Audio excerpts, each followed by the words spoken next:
Takeaway Chinese, where you can take some Chinese away and experience progress day by day. Takeaway Chinese, we will promise you a difference.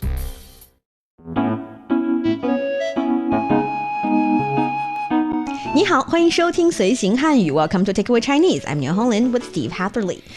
Hey, Steve. Hello, how you doing? Great. I feel great. Good. It's always, different time of the year, different feelings and different seasons and different atmosphere. It changes the surroundings. I think when I'm growing up, I didn't used to feel like this, but these years, I feel like the surrounding atmosphere, the environment, and even the weather of the day affect my overall morale a little bit. I don't know why. Oh, that's interesting. Yeah, I've met people like that before who say if it's cloudy or rainy, they'll feel down a little bit. I didn't used to. But...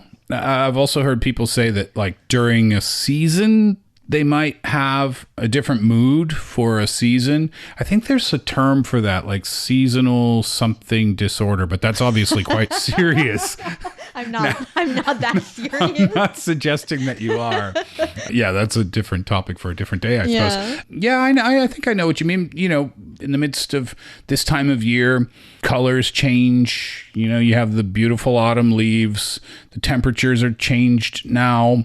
Still warm in the daytimes, but quite cool at night. And yeah, it's a change of season. It's a different time of year. Yeah, it's not always negative. Even if it's a cloudy day or rainy day. In rainy days, if I have the choice, like during holiday times that we're spending, I would choose to stay in bed, read a book, cuddle my cat or my kid. So that's the kind of thing I would prefer to do. And in a little bit gloomy autumn days, you see the falling of leaves, the changing of color. So you associate that with gloom? For me, that's a time that I really love. It makes me want to wear a turtleneck. I don't wear turtlenecks ever, turtleneck, sweaters, but it just goes so well with that kind of like cup of hot cocoa or something and a nice book or a nice record to listen to. Yes. That was my point. I'm not usually down or feeling sad because of it. It makes me realize, it's approaching the second half of the year or even later in the year. Sometimes I would think about, what I have achieved for the past year. What are some plans for next year? It's a relatively positive kind of sentimental feeling. Just a kind of a looking back on the year moment. That could be because, as the temperatures get colder, you feel that winter is coming. Yeah. People talk about that, right? As soon as fall starts to come, they start to talk about winter. And maybe that's why you associate that with these moments of introspection or looking back a little bit. Yeah, and since you mentioned the seasonal something disorder, there's a Chinese idiom, maybe not for that, but describing the kind of sentiment or the kind of phenomenon. We say 悲秋伤春. 悲秋伤春. 伤春. So 悲 and 伤 carry the meaning of sad and mourning for and just not happy about and being negative about. That's associated with negativity?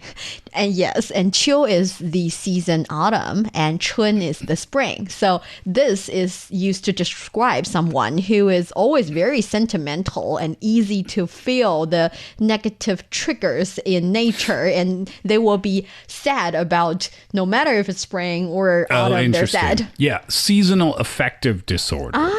Makes sense. It's a mood disorder subset in which people who typically have normal mental health throughout most of the year exhibit depressive symptoms at the same time each year. I feel like this show is going down a path that I did not intend it to go down. We're not talking about mental disorders today. No, we're not. Right. We're talking about different time of the year and different seasons and different mood. But there's one thing that is very positive about autumn days. Here in China, usually the National Day holiday that we're celebrating these days, as well as the Mid-Autumn Festival, coincide with each other. Sometimes they're just back to back. Sometimes they're even together, like the year 2025.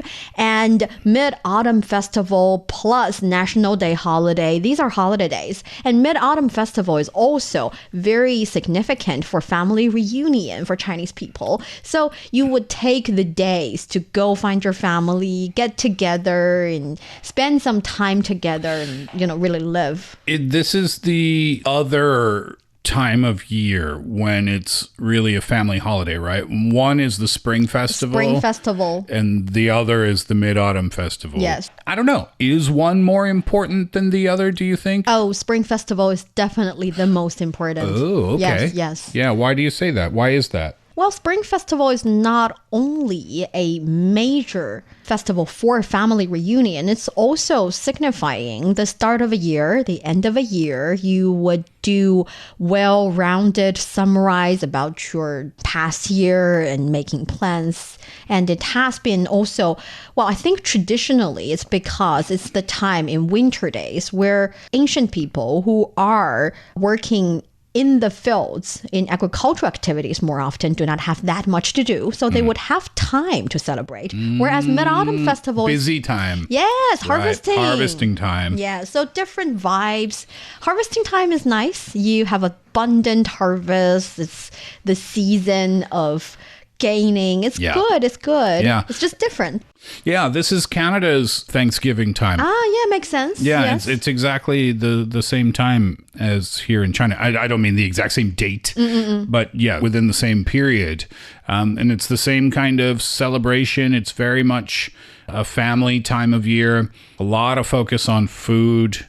A lot of focus on reconnecting. Yeah, it's an important time of year. I'm curious. You've spent a Mid-Autumn Festival here in China already. Yes, I do. We went to the Great Wall during that time. Oh, that is a good activity to do. We went to the Great Wall and we went to the Temple of Heaven and we went to the Summer Palace. Yeah, good choices. Yeah, because we don't live so far from any of those places. There's different spots of the Great Wall that you can go to when you live in Beijing. We went to I think it's considered to be the #1 tourist spot because it's the closest to downtown, the Badaling location.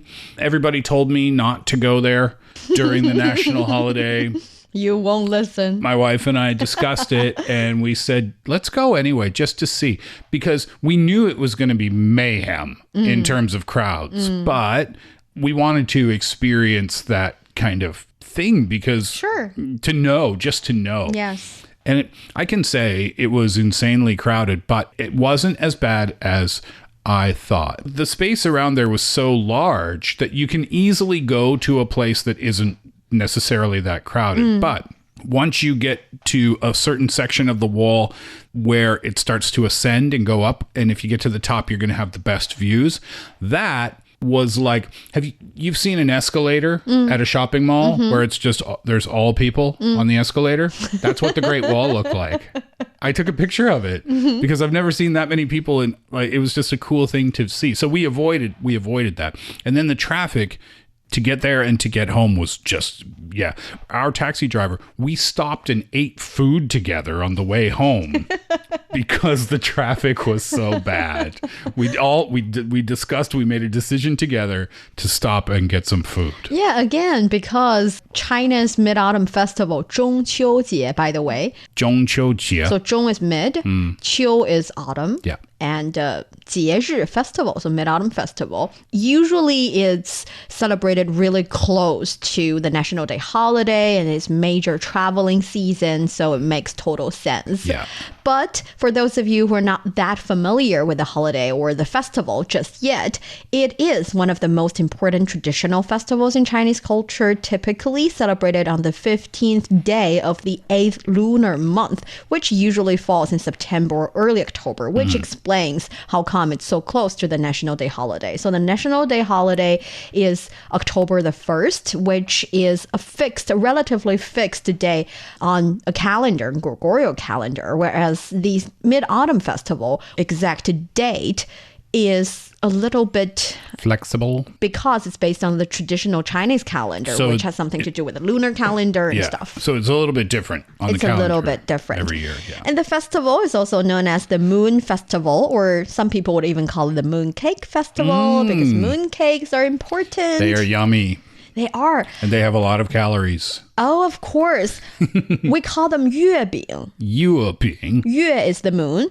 饼 is a cake. Yep. So literally moon cake. Yep. 月饼. But definitely it has the wraps, but it's not a wrap that you put together with your hand. There are molds, making sure the shape is perfect. The patterns are They're very pretty. Yeah, the patterns are, even if you want to, it can be customized. You just customize the mold, you would have the pattern you want. And that's the wrap. And also the fillings. There are different flavors of the fillings. We say the wrap would be the 饼皮. 饼 is the cake, 皮 is the peel or wrap, and 馅儿 is the filling. What's your favorite, by the way? Oh, my favorite would be the yolk one. I like yolk. The egg yolk? Yes. Oh, I don't think I've had that one. You should. It's really tasty.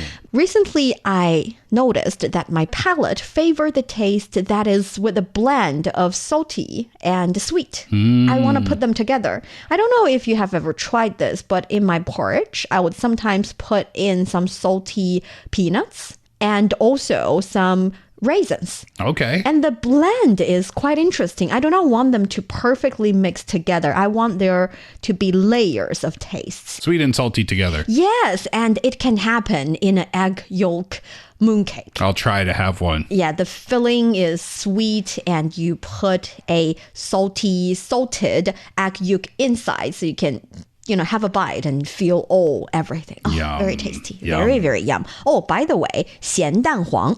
咸蛋黄. 咸 is salty, so it's salted. Egg yolk is 蛋黄. 蛋 is egg. 黄 is the yolk part. 咸蛋黄. 咸蛋黄. And 咸蛋黄 is usually paired up with 莲蓉. 莲蓉. 莲蓉 is lotus seed paste. Lotus seed paste. It goes on the inside? Yes. I think the taste or the texture is similar to red bean paste. I was going to say, I think that's the one that I had. They come in different colors. I mean, the lotus bean paste can be different colors. It can. Yeah. I had a pack of them. I ate them all at the same time. I couldn't stop eating them. But the inside of it was all different colors. And it was kind of a, how do I describe it?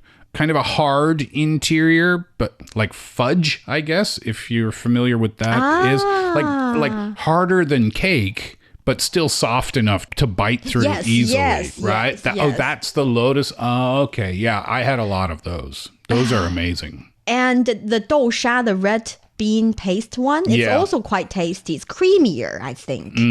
Another thing about mooncake is that people view mooncake differently. When we talk about the paste, we talk about the wrap, the 饼皮, 馅儿 or 馅料, we talk about these different parts of the mooncake. But a mooncake is very heavy.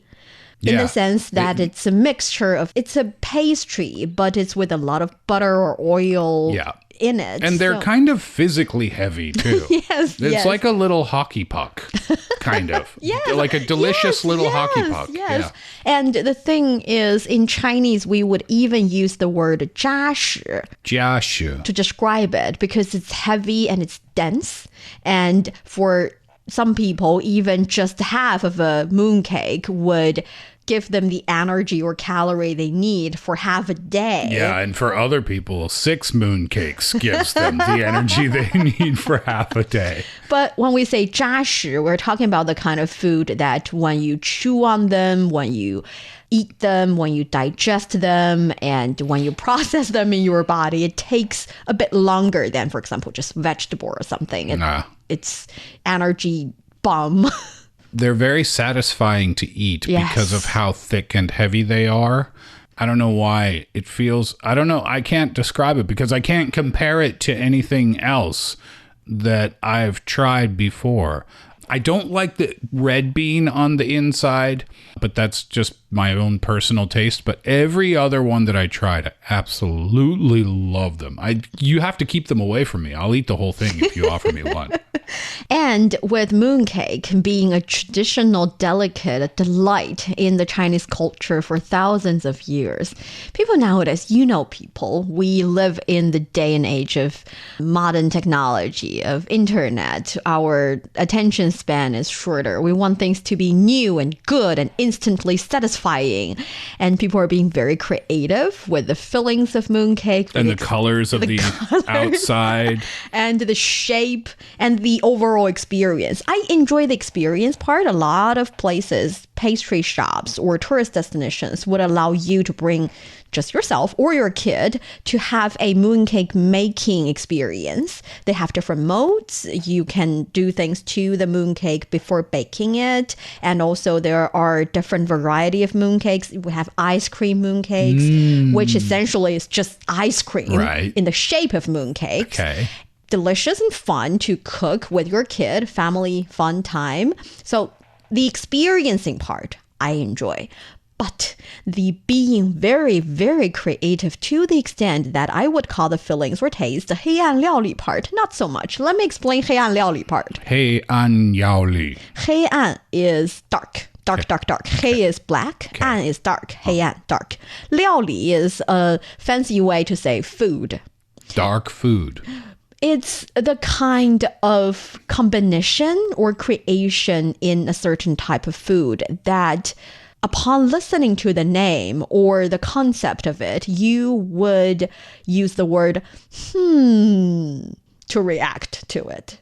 For example, that sounds negative though. Well, I don't know. You don't like mooncakes? It depends on how surprising the chefs want me to be. For instance, we talk about sweet bean paste mooncake. We talk about lotus seed paste mooncake, 豆沙 or 莲蓉 or 咸蛋黄. These are good. I like the traditional ones. But there's also 螺蛳粉 mooncake. You know 螺蛳粉, that is the snail noodle, the smelly but tasty kind of noodle. See, so the mooncakes can either be dessert style or like appetizer style, I guess, and people get creative with what's inside. Yes, they would create the flavor and also 臭豆腐, stinky tofu flavored mooncake. Hey, don't talk bad about stinky tofu. I tried it.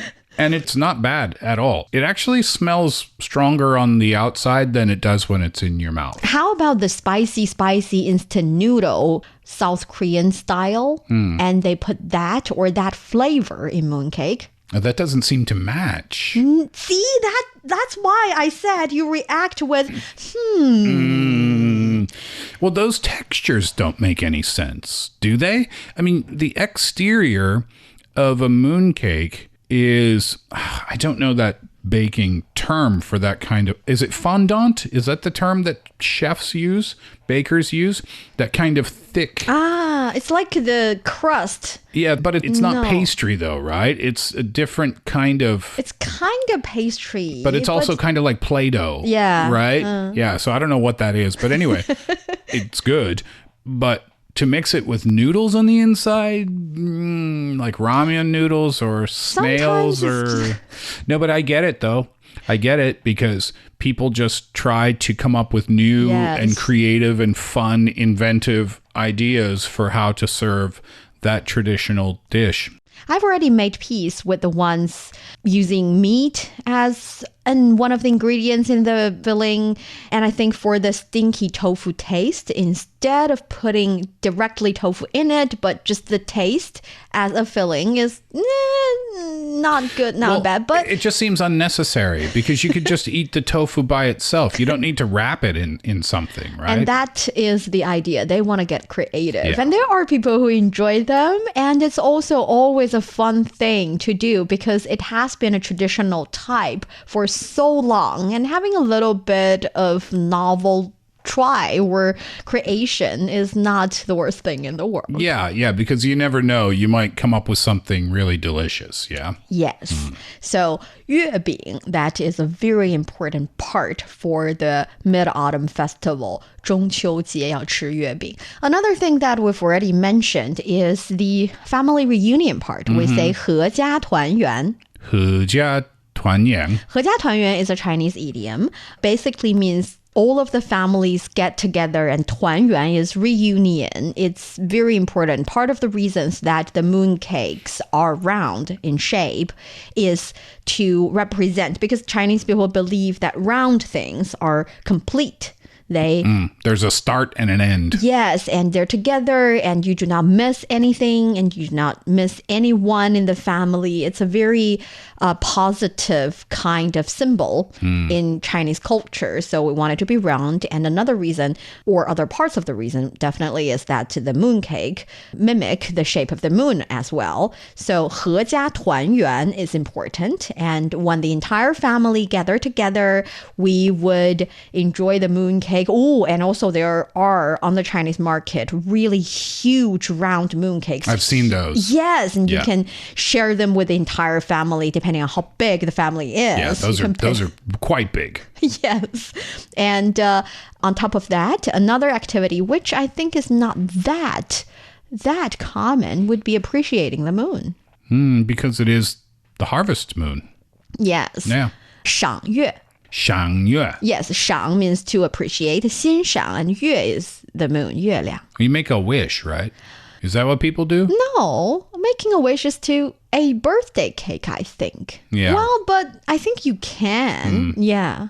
It's more about being grateful. It's about for being a good grateful harvest. And also about sometimes, and especially in ancient days, even if you cannot physically be together, the entire family can look at the same moon and think about each other at the same time. Well, to be fair, you can do that every day.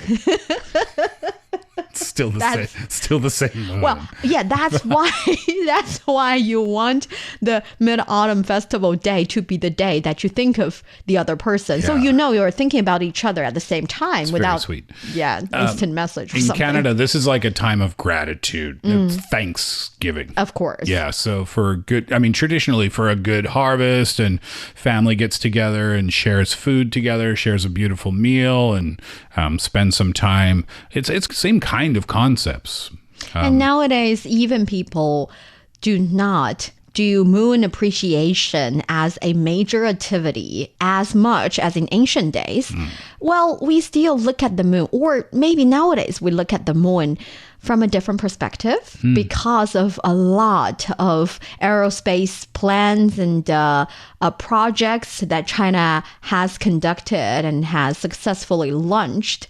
I think we are romantic in the sense, especially, for example, when it comes to the naming of certain space projects. For instance, there is the Chang'e, which is the moon goddess. It is the name of a aerospace project. And there's also multiple aerospace projects, right? Yes. And also 玉兔, that is the rabbit in traditional Chinese folk tale. The moon goddess lives on the moon. She has it depends. In some tales, is a pet rabbit she holds all the time.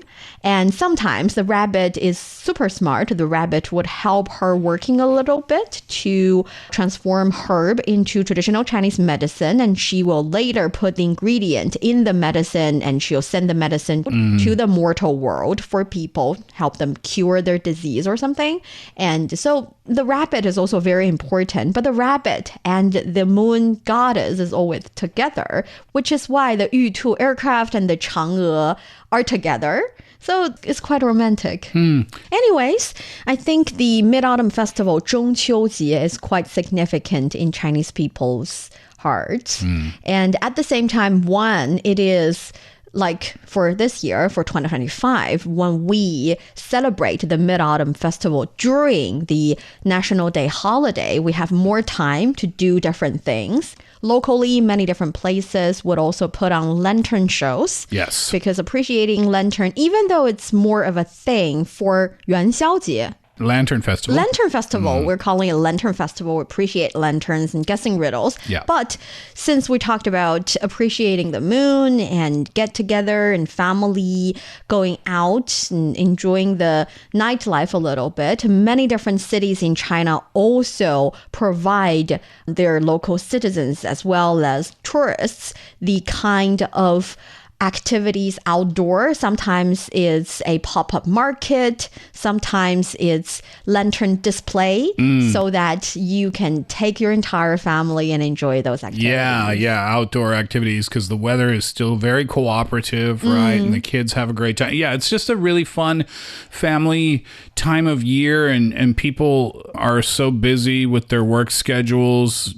You know, just as it is in so many other countries, you rarely get a chance to see your family members sometimes during the year, during the regular times of year. So using these opportunities, these big lengthy holidays to see your family is important, and fill up on mooncakes and all the other yummy goods that come along with this time of year as well. Yes, and spending a bit of family time in parks, which are decorated by these beautiful lights and lanterns, and also snacks. Ooh, snack streets during nighttime, very dangerous places. You would easily be super full, but definitely some good time. Totally agree. We still have some holidays there, so share with us what are your plans for the following days during the national holiday and also after the Mid-Autumn Festival. And we would love to hear also about your holiday stories. Tell us what kind of mooncake you like. Oh, yes, that too. And that brings us to the end of today's Takeaway Chinese. I'm Niu Honglin with Steve Hatherley here in the studio. For more episodes of the show, you can visit our website at radio.cgtn.com and go to the column podcast. You can also listen to the show and read the script there. Find us wherever you listen to your favorite podcast. Just search for Takeaway Chinese. Don't forget to leave your questions, comments, and ratings. 感谢收听，我们下次再见。 Thanks so much. See you next time.